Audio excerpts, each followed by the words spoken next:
A1 solution.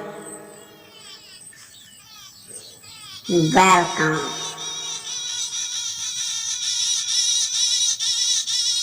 Start.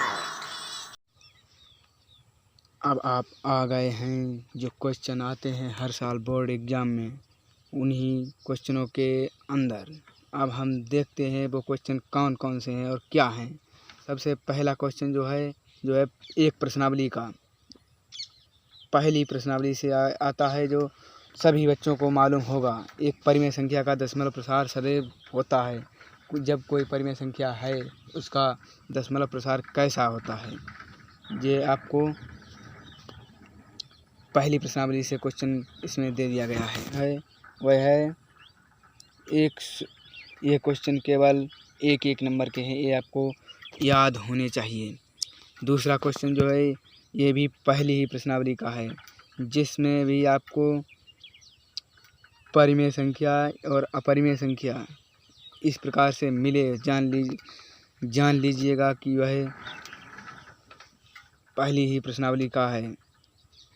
फिर आगे number 3, रेखाओं x बराबर 0 और 2x + 3y बराबर 12 का प्रतिच्छेद बिंदु है। 4 क्वेश्चन ये आपको 3 प्रश्नावली से पूछा गया है। आपने देखा शुरू से लेकर नंबर 4 क्वेश्चन तक 3 प्रश्नावली आ गई।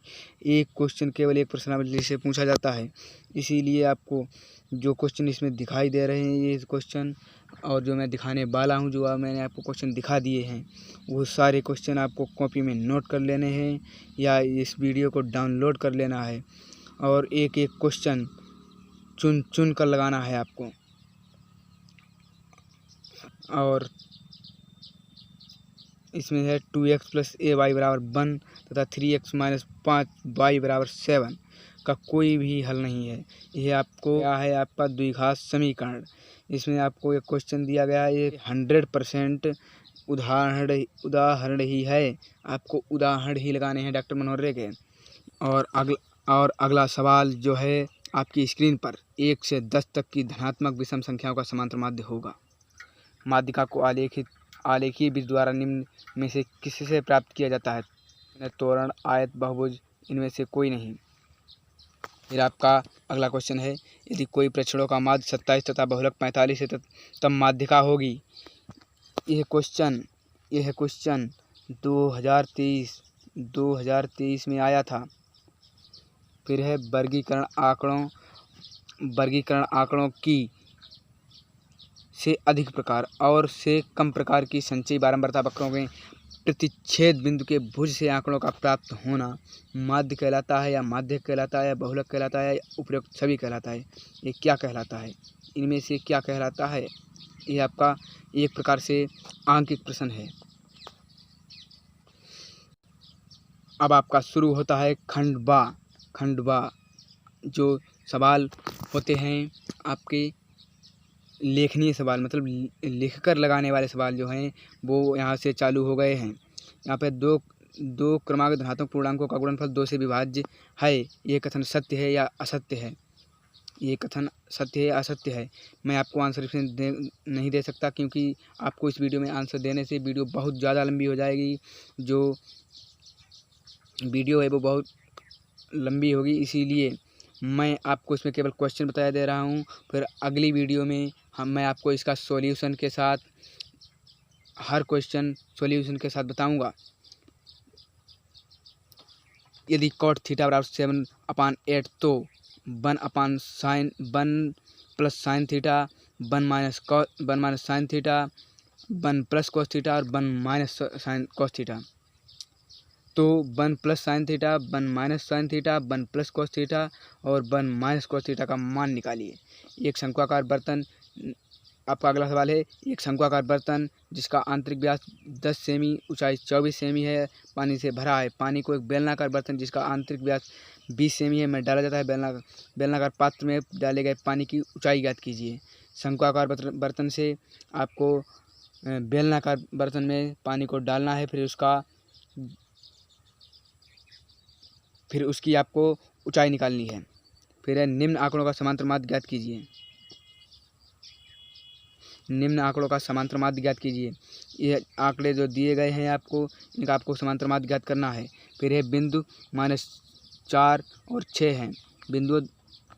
बिंदु ए -6, 10 और बी 3, -8 को जोड़ने वाले रेखाखंड को किस अनुपात में विभाजित करता है। ये क्वेश्चन आपका हो गया।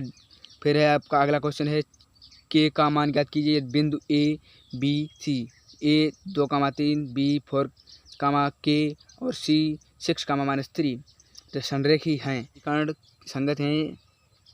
यदि ऐसा है तो ग्राफी विधि द्वारा हल कीजिए। और दो संख्याओं के वर्गों का अंतर 180, छोटी संख्या का वर्ग बड़ी संख्या का 8 गुना है। और एक क्वेश्चन है 4 सेमी त्रिज्या के एक वृत्त 6 सेमी त्रिज्या के केंद्रीय वृत्त के किसी बिंदु से एक स्पर्श रेखा की रचना कीजिए और उसकी लंबाई माप कर लिखिए। दो खंबे वाला क्वेश्चन आ गया है, करनी है। फिर है किसी स्कूल की कक्षा 10 की 51 लड़कियों की ऊंचाइयों का एक सर्वेक्षण किया गया और निम्नलिखित आंकड़े प्राप्त किए गए। ये आंकड़े प्राप्त हुए हैं। ये आंकड़े यहाँ पर ऊंचाइयाँ हैं लड़कियों की और ये लड़कियों की संख्या है। निम्न समीकरणों के युग्मों को रैखिक समीकरणों के युग्म में बदल कर के हल कीजिए। इनको आपको रैखिक में बदलना है। और अथवा में एक क्वेश्चन है। फिर अगला सवाल है एक बहुमंजिल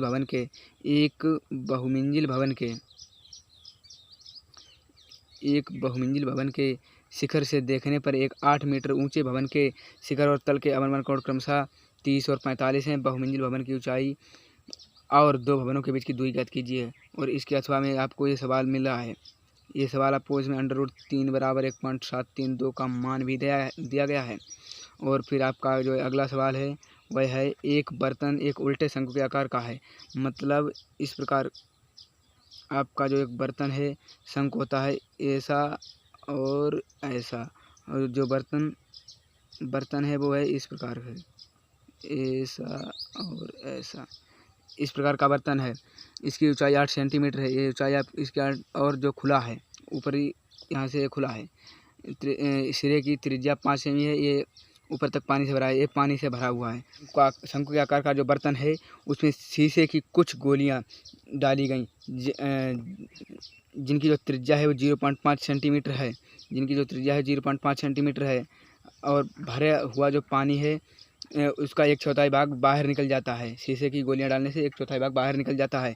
और फिर इसके अथवा में सवाल जो है वह यह सवाल है एक गोलाकार कांच के बर्तन की एक बेलन के आकार की गर्दन है। जिसकी लंबाई 8 सेमी है और व्यास 2 सेमी है, जबकि गोलाकार भाग का व्यास 8.5 सेमी है। इसमें भरे जा सकने वाले पानी की मात्रा माप कर एक बच्चे ने यह ज्ञात किया कि इस बर्तन का आयतन 345 वर्ग सेमी है। जांच कीजिए उस बच्चे का उत्तर सही है या नहीं। ये मानते हुए कि उपरोक्त मापन आंतरिक मापन है पाई = 3.14।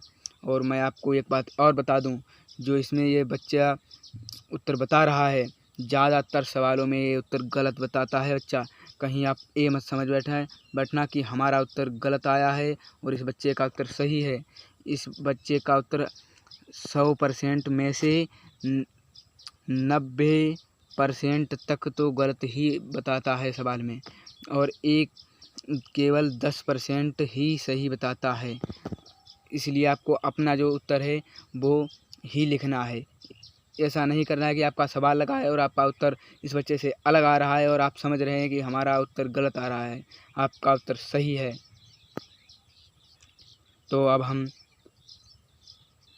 बिल्कुल अंतिम सवाल तक पहुंच गए हैं और हमने आपको सारे सवाल बताए हैं। जितने आपको सवाल बताए हैं आपको सब सवाल एक तरफ से लगाने हैं और नहीं अगर लगते हैं तो आप कमेंट में बॉक्स में लिख दें और उसके बाद मैं आपको अगला वीडियो अपलोड करूंगा, तभी आपको ये सारे क्वेश्चन बता दूंगा उसी वीडियो में।